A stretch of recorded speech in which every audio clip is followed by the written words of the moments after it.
We're live. Hey guys, Chris Elston here again with another little show. Tonight I got a really cool guest. He's not only a horror director, he's actually also a very talented musician out of Michigan. His name is Jay Crimson. So, what's up, Jay? What's up? How you doing? Pretty good, man. Pretty good. So, you want to tell us a little bit about what got you into all this? Into the music, in the film, and where you at right now. Man, when I first started listening to metal, punk, all that extreme stuff, death Oh yeah. metal, Oh stuff yeah. like that, I don't know, I knew it was going to be my thing because I was always interested in the dark things, the creepy stuff, and monsters and all that. Slasher films was always my thing in the '80s and early Heck yeah. '90s. Um, but for music, for me, I would say a lot of the Danzig, Henry Rollins, like Misfits, Black Flag type stuff for Oh me. yeah. Um, Black Sabbath, Pantera, stuff like that. And I just got into that stuff. I was like a little sponge. Um, Probably a lot of it was due to me not getting along with my mother too much. And I'd just go out, hang with the guys. We'd go see bands play, stuff like that. That at an early age, probably in my teens into my early 20s. And for movies, as soon as I seen Halloween, Oh hell yeah. the first Halloween, and Evil Dead, the first one, I knew I wanted to be a part of that too. Heck yeah, same here, dude. What's cool though, what you were talking about, the like heavy metal and hard, they kind of go hand in hand, right? There's something very.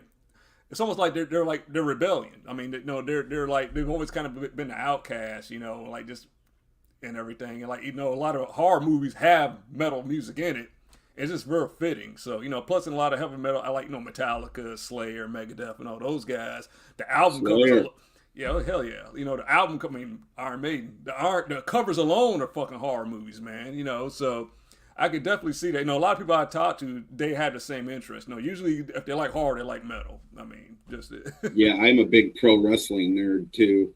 yeah, I like '90s wrestling, '90s, early 2000s. I kind of got out of it after the whole Attitude Era. That was my shit. So Yeah, me too. It's coming back around. Triple H in charge now. oh, real So for real? Okay, I might have to give it. I mean, I haven't watched wrestling in decades, dude. I mean, I was hardcore, but I'd say like I dropped off mid early 2000s. Like right, I think after when Stone Cold went back to being a heel, I think that whole it just I don't know. I just won't feeling it no more, so I kind of let it go. So I really liked the whole Undertaker stuff with the McMahons and Stone Cold, and oh, those are classics, man.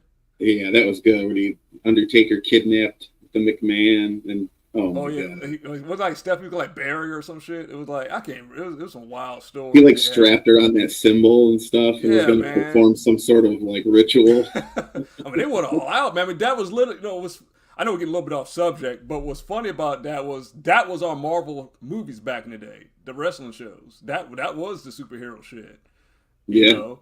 It was like every week, man. You have Raw, SmackDown, all that shit. And then you had like the little build ups. You had like the little mid things in the summer, SummerSlam, and all that stuff. Then you had WrestleMania. That was the big Super Bowl one. yep. So That last pay per view that WWE had, Clash at the Castle in Scotland, that it was Cody Rhodes versus AJ Styles first match. It was a banger. They both bled, and oh that yeah. was something because it's very not. It's looking more and more like it's coming out of the PG era. So that okay. So like Vince McMahon is out, right? So Triple H is running the whole thing now.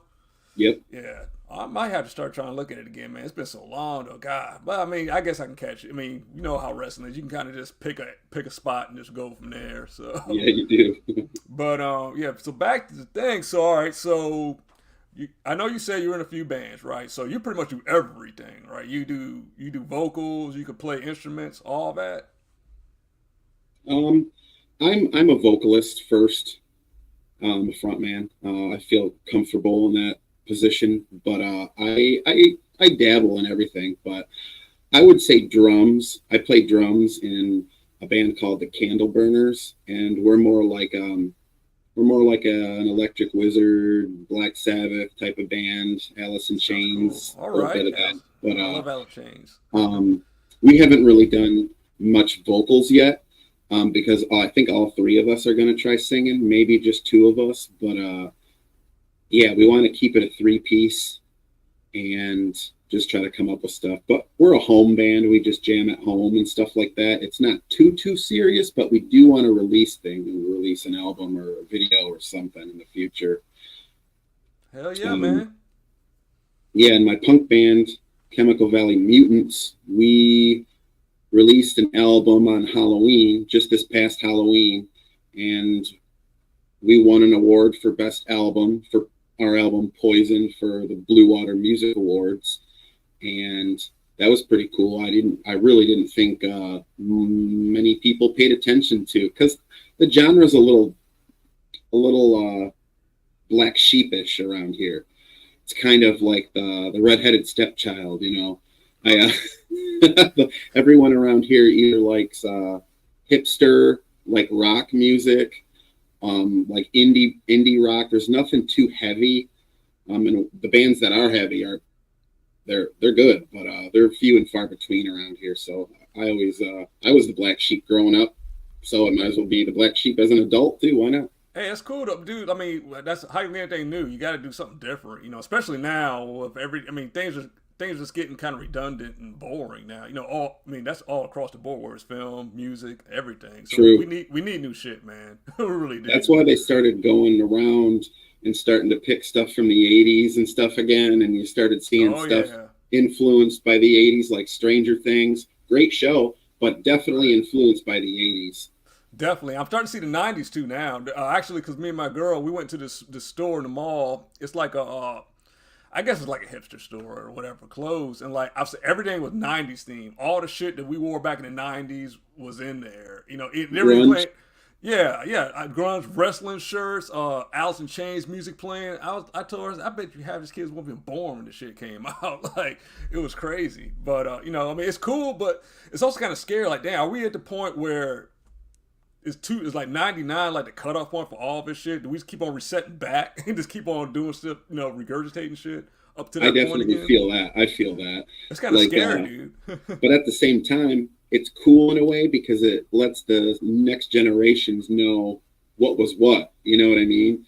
Yeah. And I've heard the younger kids, like a 23-year-old, come up to me and said, "Man, you guys got the coolest cartoons." We really do. I was looking at that shit the other day. I'm actually watching J Joe the movie the other day, the cartoon. Like, just the production value. Like, man, they just don't make them like this anymore. You know, I know it sounds like an old cliche thing to say, but they really don't. They just don't make shit like that anymore. You know, real Ghostbusters, Ninja Turtles from the '80s, man. Yeah, you know what I'm saying? Like, just the shows were good. Like, there was no politics in it. It was just straight up fun. You know what I'm saying? Like, maybe we'll get it again one day. I don't know, but right. So you did the music thing. I know you said also you kind of was doing movies at the same time. So that's the big one. You know, we want to talk about that. So kind of walk us through that whole process of how you start out in film to where you're at right now with having 2 features.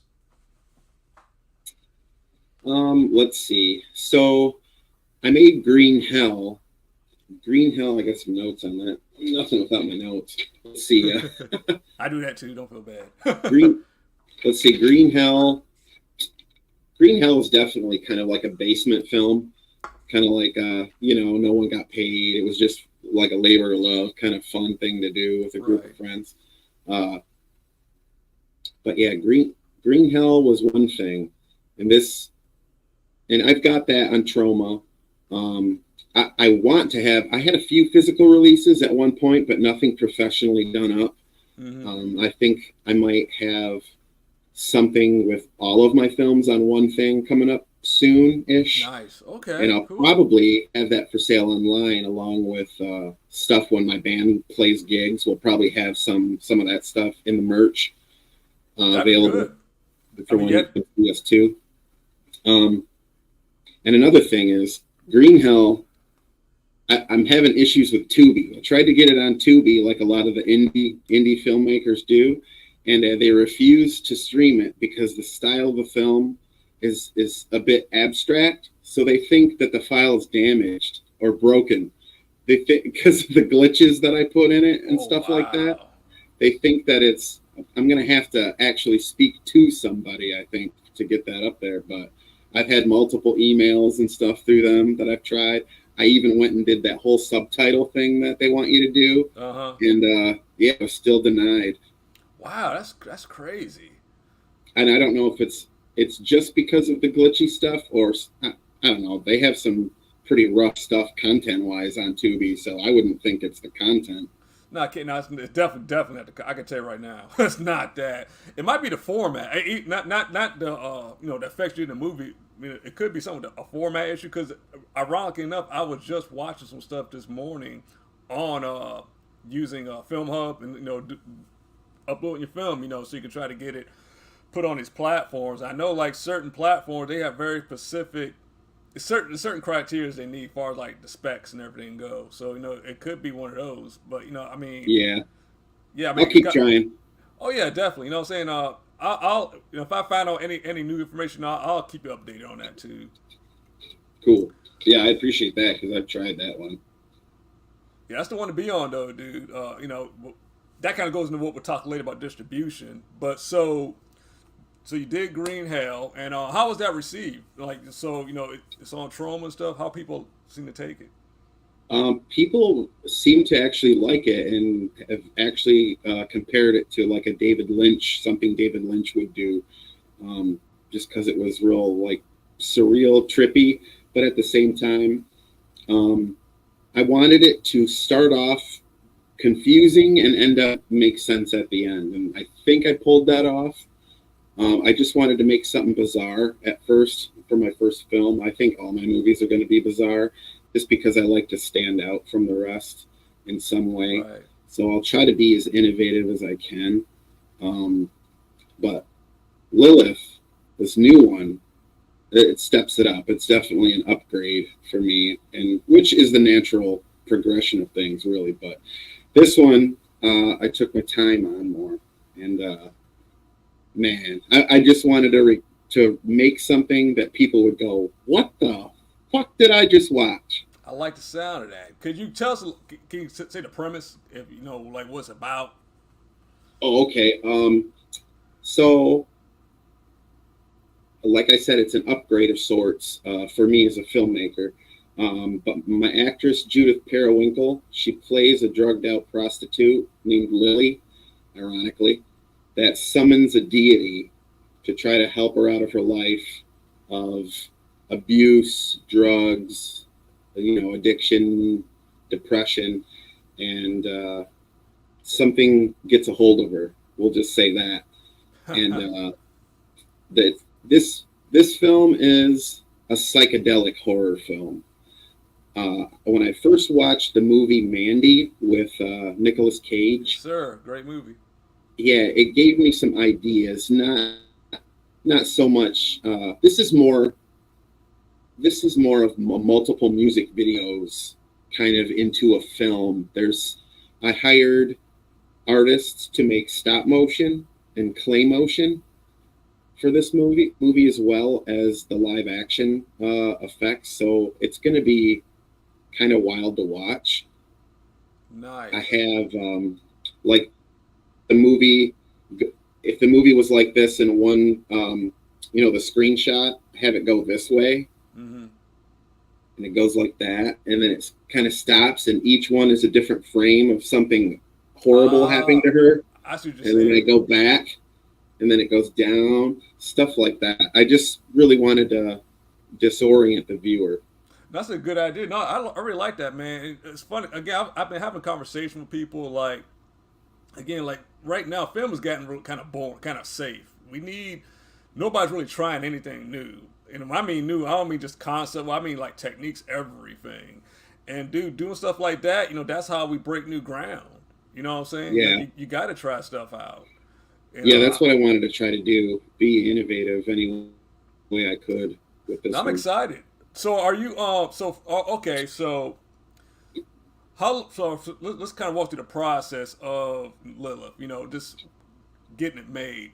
You wrote the script, right? So you wrote the script. How long did that process take? Like coming up with the idea, and then putting it all together to shoot. Like was that how long of a process was that for you? I had a story in mind because I'm very scatterbrained.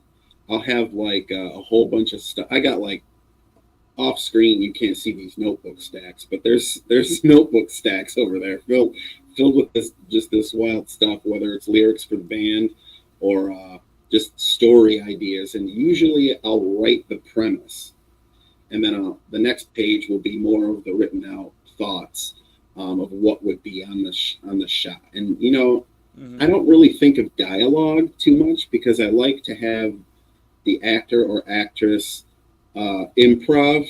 I like there to be a level of that. Um, and I know where I need my character to go, so we'll just try getting there. Or I'll ask the actor or actress, where do you think this character should go? You know my vision for this movie. Where do you think it should go? I like to have them know what's going on because they embodied it. I'm the one behind just seeing what's going on. I know I try to have things lined up right in the movies and stuff like that. And for Green Hell, we used like a Sony Handycam to film that. And it was the very first camcorders that had that pull out where you could view it, screen, and look at it. And you could, if you watch Green Hell, you can hear the reel. You can hear the reels going in there, that tape the whole time. Nice. So it's kind of funny. I was like, yeah, just leave it in there. It'll add an element. Yeah, hey, we can work. And with Lilith, I filmed it all on an Android phone. Wow. So what about? Oh, now that's very interesting that you said that. So you shot on an Android phone. What about your post? How, as far as editing it and all that, what did you do that on? All the posts and stuff like that. The trailer, the 2-minute teaser and stuff. What is? I mean, just cutting it all together. Like we shot it, so I'm going to cut it together. Put. Oh, what software? Yeah. DaVinci Resolve. Nice. That's what, and I have an editing partner. His name's Justin. He actually works through Dark Forest Media, and it's through Port Huron. And he's been my partner, and he's a musician too. He does ambient sounds, which is perfect because he makes movies too through Dark Forest Media. He's had a few short films he's done and helped with a couple film festivals around here around Halloween time. Oh, nice. Yeah, and me and him have worked on pretty much every project I've done visually. All my films he's been involved somehow. Wow. He's a very good editor. I like to film things, and it's hard for me not to edit as I go, not just think of, okay, it's going to get edited later. Just leave this bullshit in, and we'll get rid of it later, Right. But yeah, I feel like I could pick it up. I can, for the band, I do small editing stuff through Clipchamp. It used to be like Windows Movie Maker or something, but it's been updated so much. And I wish they wouldn't have messed with that old one because that old one was pretty good with the transitions and stuff you could do. Yeah. But yeah, Clipchamp is what I do all the band stuff on. Like, see, and I have someone for that too. Marty Dellinger out of Flint. She makes all of the music videos so far. I send her footage, and she'll edit it and send it back to me. Just like, and I'll give a general concept of where I want it to go. Chemical Valley Mutants just partnered up with Dads Against Predators. Oh, nice. For our music video, Vigilante, which was kind of fitting. Because you ever heard of Dads Against Predators? I don't think I heard of that particular group. I know there's other guys, they go online and catch the creeps, right? And yeah. Yeah. They're called DAPs, which is Dads Against Predators, but they have all this footage, and I just reached out to them, and I go, man, that's kind of what we're all about as a punk band. Like, I love that. That's awesome. And we use their footage of catching them, running after them, hitting them, stuff. It's controversial because those guys are wild, and it's something else. And yeah, I mean, look what they're doing. They talked about them on the Joe Rogan show too. Right, hey, but they're doing something good, man. We need more people like that. That's really how I feel. Jesus that's Christ. How we feel too. So, and it's too much. It's everywhere you look now. Yeah, So I'm a parent, man. So yeah, I don't play with that shit. no, no, and there's a lot of people who are for that too. But yeah, it was a good activist type of video. I thought people would dig it, and so we used their footage and put out. We just recently put it out on Father's Day.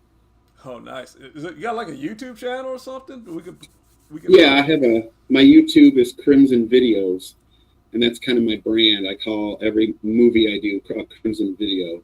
Cool, cool. That when we finish up, like I said, I'll get all the information from you so I can put it in the link on the in the description for YouTube so people can check out all your stuff. And hell, I want to check it out too. I like that idea. That's pretty cool, man. Um, it's really fascinating you said about the app about using the Android phone because your technique reminds me a lot about Harmony Korine. You know who that is? Who is it? Harmony Korine.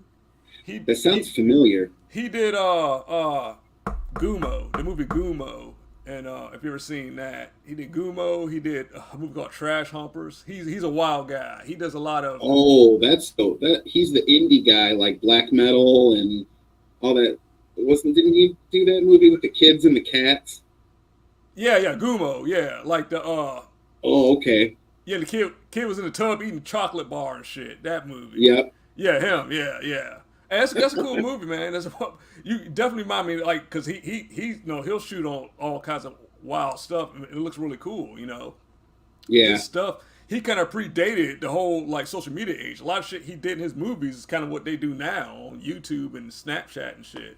So I think it's awesome that you taking like a phone. 'Cause, again, a lot of the smartphones now they got the specs to shoot like a Oh feature yeah. now. You know what I'm saying? I mean, especially like the new iPhone Pro Max and shit. You can't once you get the lenses and stuff and the lighting.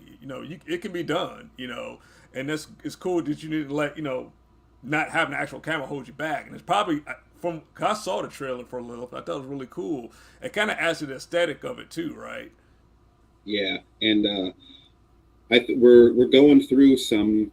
We're doing some post production stuff right now. There's probably a couple pickup shots I'm going to film real quick and throw in there, just to make things flow. Because I know once we get closer to it being done, it's definitely going to help get rid of the stuff we don't need and put in some cooler stuff that makes it tight together, have sort of a cool, trippy flow. Awesome.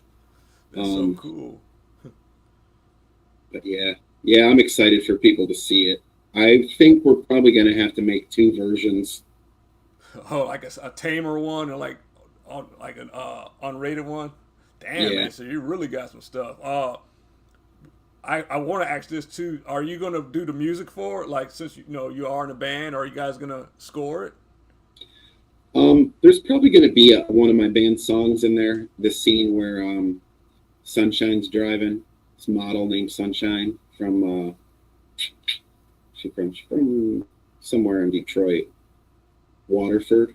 I think she lives in Waterford, but she's been on the cover of Noir Leather and stuff like that.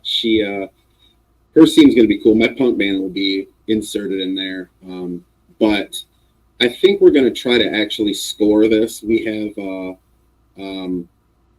what's it called? A program that's good for mixing audio and stuff, and we're going to use that. Awesome, man. That's pretty cool. So, And we use Cakewalk too, stuff like that with the virtual drum set and stuff like that.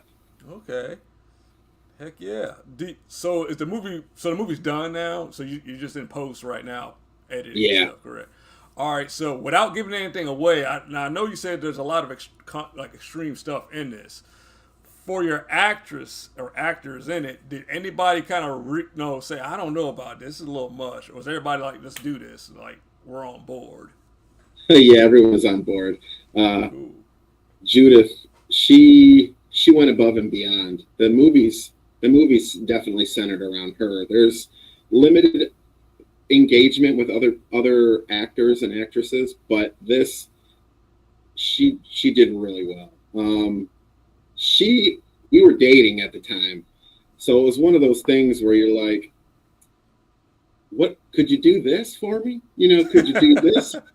There you go. She was Smart. gung ho. She was gung ho about it, so I props to her for making this what it's going to be, and I couldn't imagine doing it with anyone else with this movie. Hell yeah, man. That's another thing about when we do like these independent films. You know, like you'll get people so committed they'll do stuff that they'll go above and beyond, man, to get your vision. You know, that's why I love it. You know, usually the best ones are independent films. You know, like the more traditional Hollywood films, they're bullshit. They're just polished, recycled crap we've seen a million times. It's the independent films that really give us something new and show like real dedication. You know, because we do this because we love Terrifier. it. So what do you think of the Terrifier films? The first one or the second one? Well, let's go with the first one first. What'd you think of that one? I really liked it because it was just an homage to the slasher classics, I thought, and they upped the ante with the gore.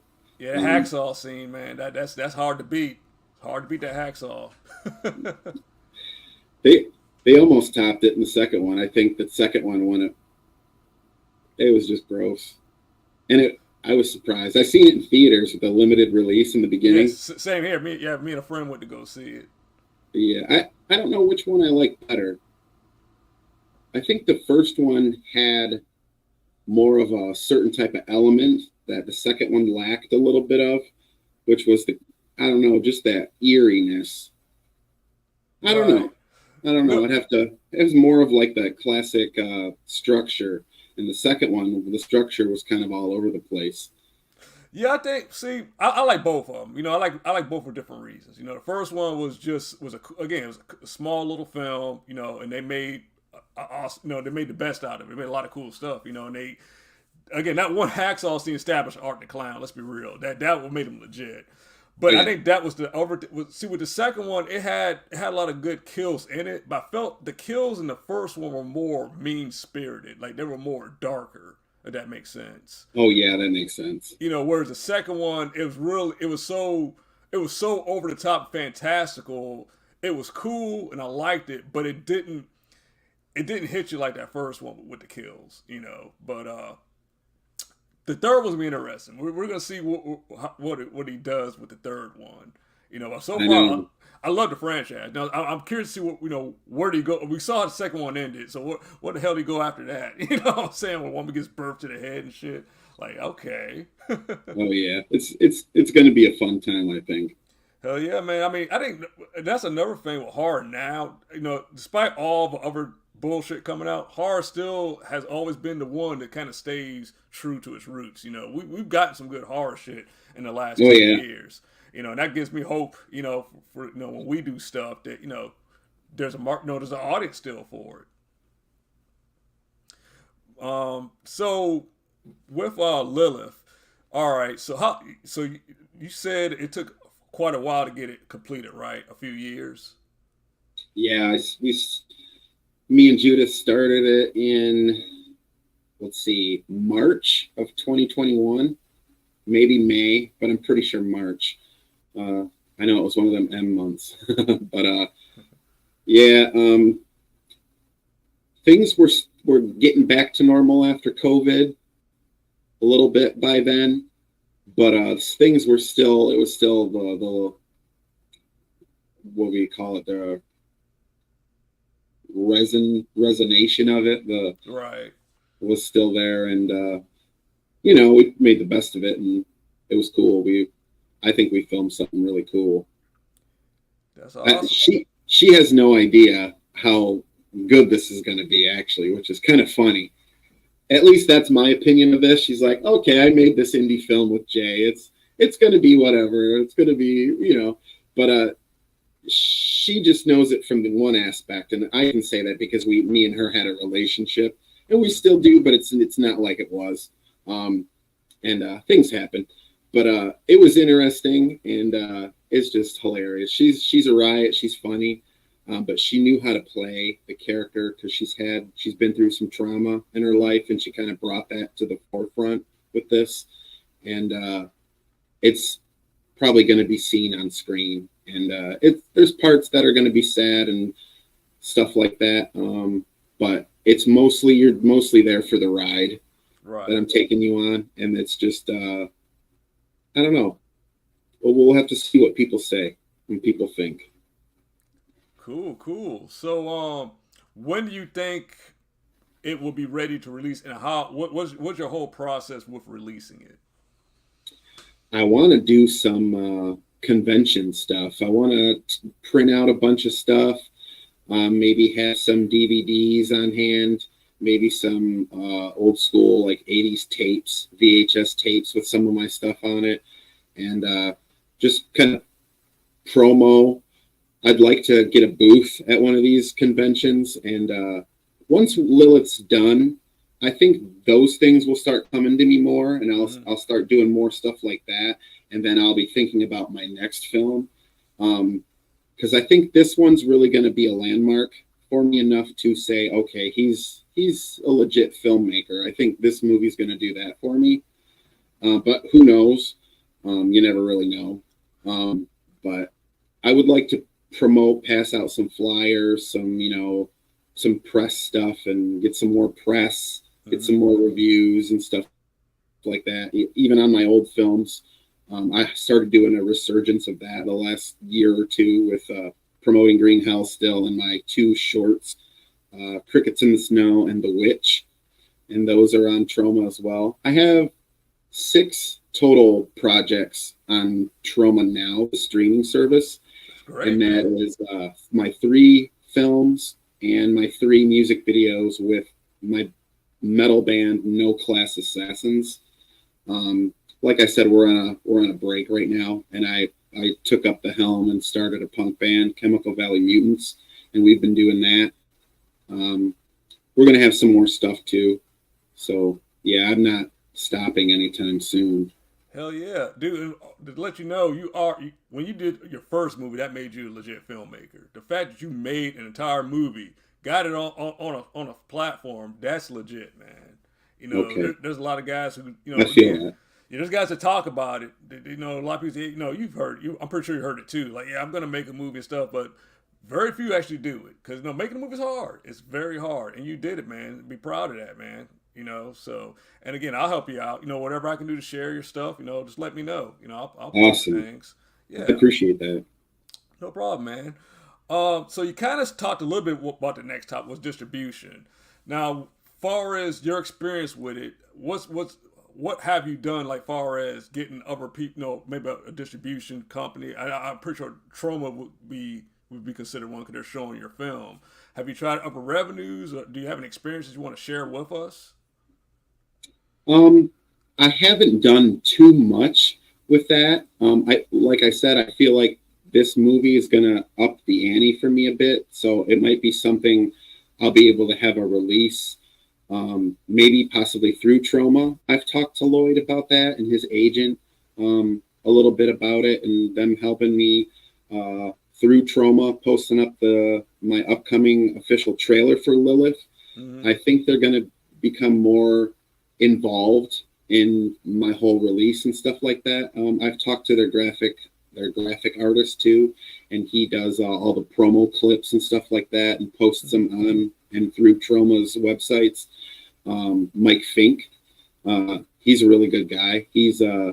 We've rattled some ideas off back and forth, and I think, like I said, this movie is gonna.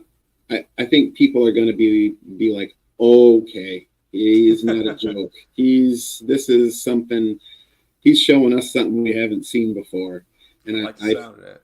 I feel that. I've said that on another podcast too, and the one guy podcast host was just like, "Woo! Oh yeah, I like hearing that." And yeah, that it's definitely going to be in the more extreme release when I specify that. But, Okay. I'm trying to. I've always said I've never seen this in a movie, and when a filmmaker says that, look out, because who knows what he's talking about. Dude, like I said, do it. You know what I'm saying? We need new stuff, and like you got to, what I'm saying, and especially now with so much content coming out, you got to do something to stand out from the pack. And in horror, I've always said, everybody has their threshold with horror. Some people can take certain things. I'm cool with this, but I can't do that. So horror has you got different people with different tastes. So you definitely have an audience for this kind of horror. You know, especially if it's hardcore, like a lot of gore. I'm assuming there'll be other things in it as well, just from what you told me. So it's gonna be. I think we're excited, man. You know, especially Troma. They definitely went through different phases throughout their existence. You know, and I like how Lloyd, especially now, he's really taking. He's helping guys out, like the independent scene. So you're in good hands, He is, man. yeah, he You is. know. Yeah.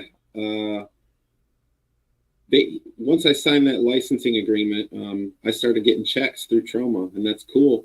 Like small ones to a little bit bigger ones, and hopefully I'll get some even bigger ones. Like a lot of people know the name Jay Crimson now, but I definitely want to increase those numbers, and I feel like I have the film to do it. Dude, I put it to you like this. So you're doing right. I was talking to this other guy who said he knew somebody who spent on a film, independent film, over like 800 grand. Hasn't made a nickel. Dang.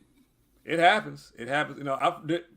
I've heard different stories. Because again, like that budget, it don't mean shit, man. You know what I'm saying? The movie, it's what if the movie has heart or not. You can make a movie for $10, and it could be better than a movie made for 10 million. People, you can't bullshit. Yeah. You can't bullshit people, man, with films. And Right. heart, you can tell when somebody's put the heart into it. And definitely you talk very passionate about this. And again, like just the clips I saw, I said, I want to see what this guy's gonna do. So. Right, and the next trailer, I look at what the teaser, 2-minute teaser trailer, that was just a scene. That was one little clip from the movie, and I'm like, why don't we put that out as a teaser, and then in a couple months we'll put out an official trailer. So that's what we're going to do. There'll be an official trailer out soon that'll have more parts, a little bit more in depth. It won't give away too much, and obviously it won't show all the goodies, but hell yeah, hell yeah. That'll be in the final cut. Awesome. So all right, so that's pretty much covers distribution. Last question about the filmmaking part. Then we'll move on to like just the fun stuff. So I'm assuming there's effects in the movie, right? Like blood and death, stuff like that. Yeah, there's a lot of there's a lot of effects in this movie. Yeah. Okay, so it's kind of a two-part question. It's number one is who did your effects, and number two, working on a small budget with effects. How challenging was that?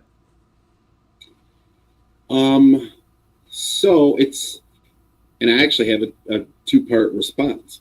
My first response will be there's a lot of post effects in this that are just meant to trip out the viewer, and I wanted to be creative with that and not do what everyone else has done or everything I've seen to that degree. There's definitely some 60s and 70s horror influence in this. And we're going to color correct it to look like a 60s film. Okay, cool. And I wanted it to look 60s and a touch of 80s, but sound 80s. You know what I mean? I wanted to have that synth and stuff like that in there of the 80s. So there's definitely that in there, some John Carpenter vibes. And the other part is the actual effects I used. Hold on one sec. I'll show you a prop. Cool.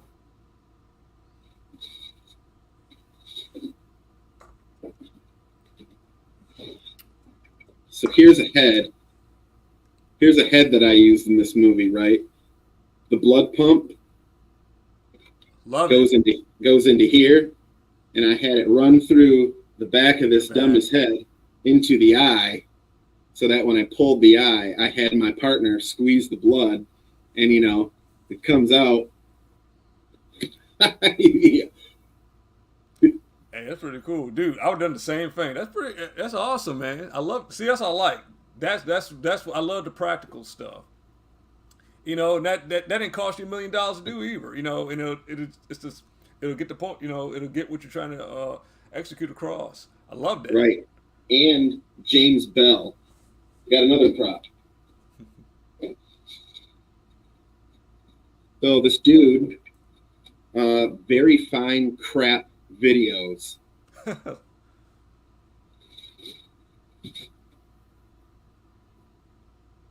Oh, nice. That's good work. It's like silicone, That's what's up. like ears and stuff like that. So I guess this guy's not coming back for the sequel.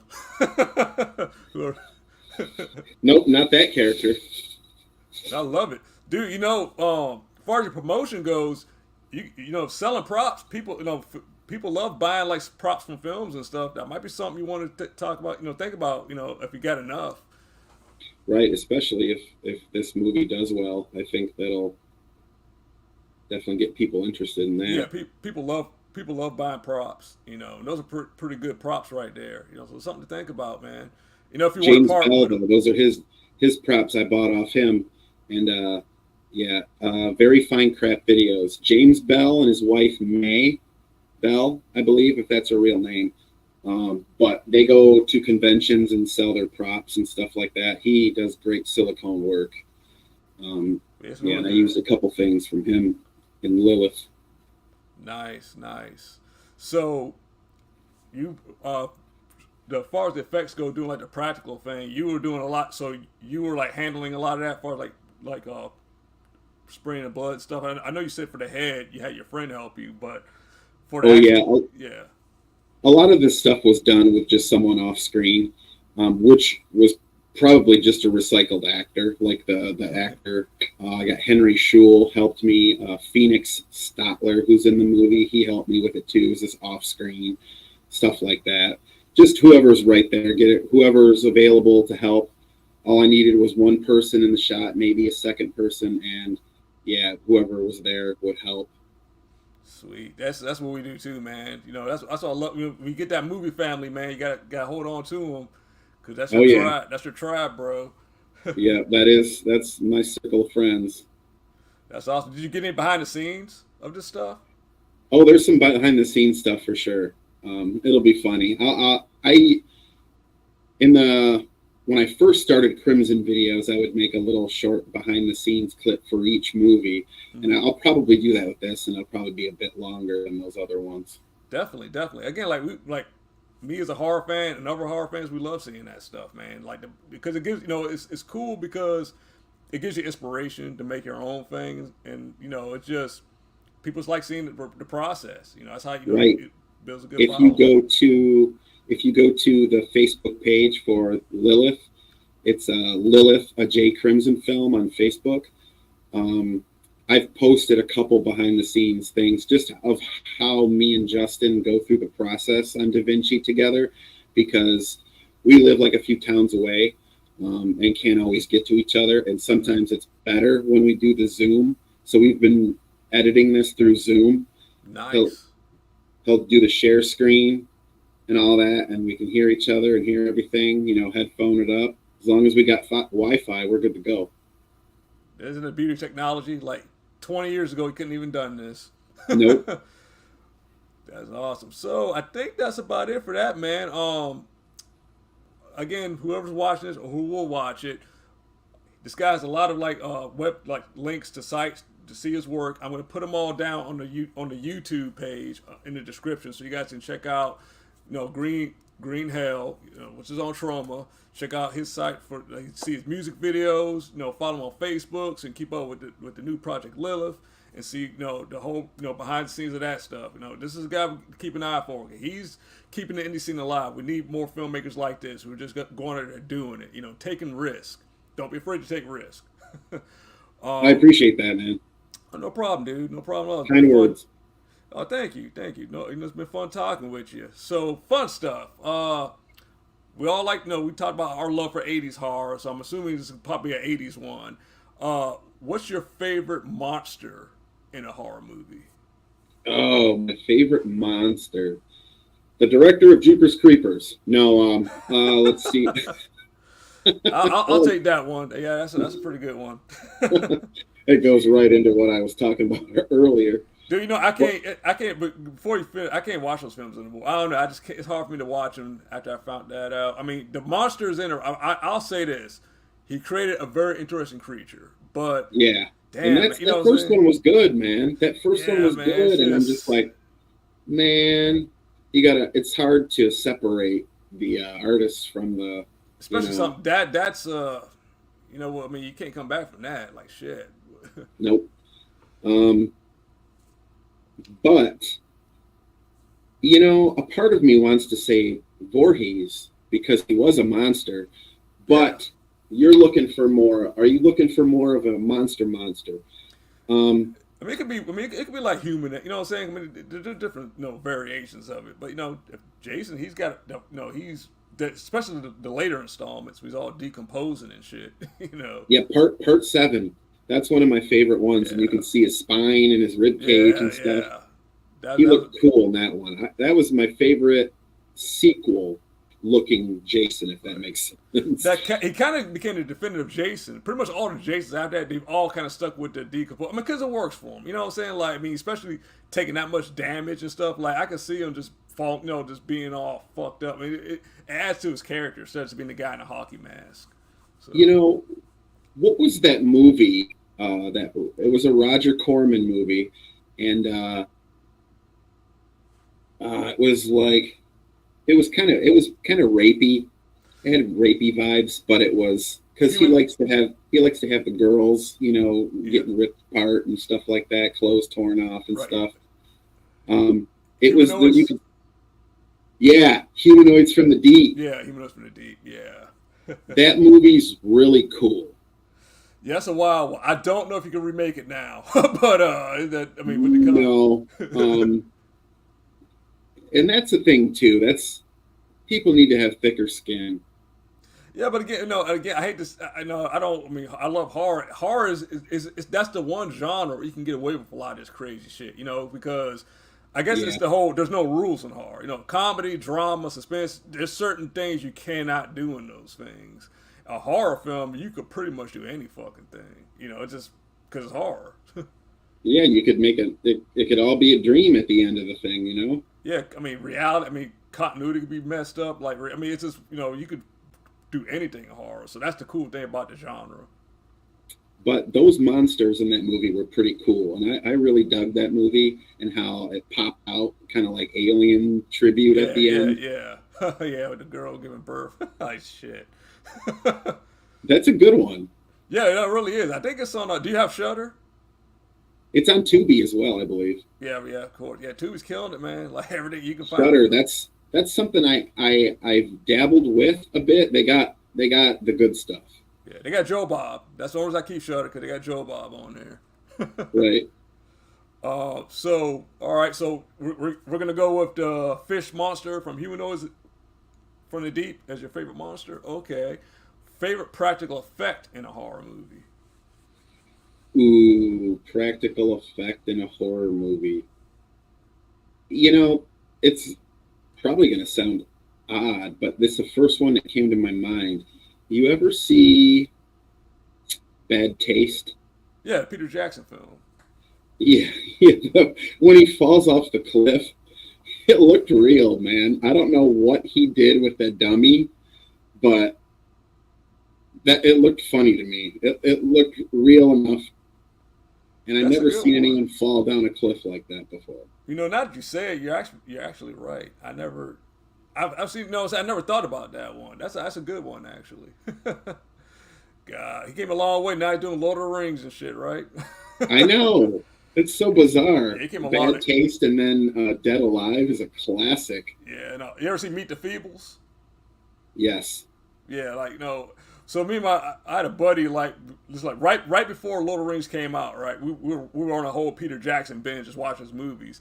We were watching Dead Alive, and we got to the part where the kung fu preacher was fighting a zombie, and we looked at each other and said, "This guy's perfect for Lord of the Rings." I kick ass for the Lord. Like this guy's perfect for Lord of the Rings. Hell yeah.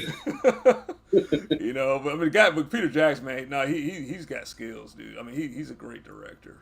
I'm like, I wasn't crazy about his more like the Lovely Bones and stuff. I wasn't crazy about that in King Kong. It was all right, but Lord of the Rings was just shit. I like he did a good job with those 3 films, but all his like earlier horror shit, man, that I'm all about. That's like my favorite of his. That's good stuff, man. All right, so we're going with that one. So you kind of told us what you're doing next, right? You said so after Lilith, you already got something written, or you still in the early stages? In the early stages, I'm not sure if I want to keep going horror or if I want to make a dark comedy, like a dark humored comedy.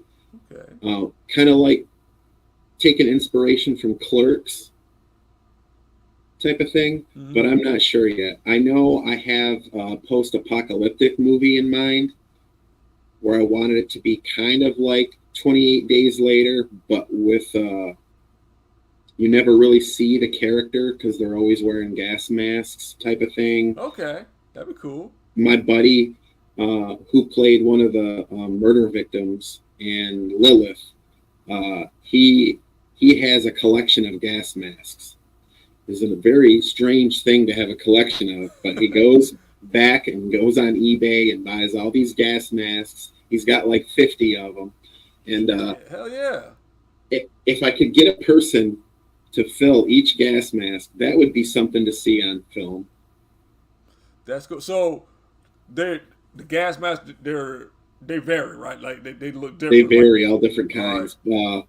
War gas masks, Chernobyl shit. So I just thought of something. Here's an idea for you. So in Aliens, James Cameron Aliens and shit. He when he made it, he only had he had 6 suits he could use. One suit was like the actual whole thing. Like, he would say he would use that to kind of stat wherever, like, the way it was lit and shit. Or if you saw the whole the alien, he would show that one so you know what it looks like. Whenever there seems like a whole bunch of them, the other ones won't. They had like maybe the shape of the alien, but it was crap if you saw it outside of the light, so it'll have a shadow. Then he would do quick cuts, so you thought you were seeing the Marines shooting like hundreds of aliens. No, it's the same fucking 6 suits. They just shoot them in different angles. That's pretty cool. Yeah, what I'm saying, you could do the same thing. Like, even if let's say you only had like 4 people. If you depending on what they're wearing, you could if you shoot it a certain way, you could easily make it look like it's all 50 in the mask. Yeah. Good call. Yeah, good shit. Oh yeah, definitely. Think about, dude. Like what I love what you said about that, and this is kind of how I make stuff. I always look at what I have. I said, all right, instead of me making a script for shit I don't have, and I got to try to get a location and all this, I said, all right, well, I got a hammer. My buddy has a studio apartment. All right, we can shoot in there. Cool. I got a hammer. So, I try to incorporate what I have already, so we don't got to go out buying all this other shit. So definitely, something to think about. Yeah. That's a good, I'm interested in that. Oh, heck yeah, man. But, shit, I think that's about it, man. We're almost in an hour. Hell yeah, that's fun. Hell yeah, man. We got to do this again sometime, Definitely, when we get ready to release Lilith, or I'll bring you back on. Maybe we can do like a release party or something. We can figure something out. If we want to do another show. That would be awesome. Yeah, heck yeah, man. We could just talk. We could shit talk about movie stuff. I could talk about that all day. Right. With you. Same. Heck yeah. So again, guys, I'm gonna put all the links to his stuff in the YouTube comments. I highly suggest checking out, especially for all you horror fans who like hardcore horror, underground horror, experimental shit. His stuff is right up your alley. So until next time. Later.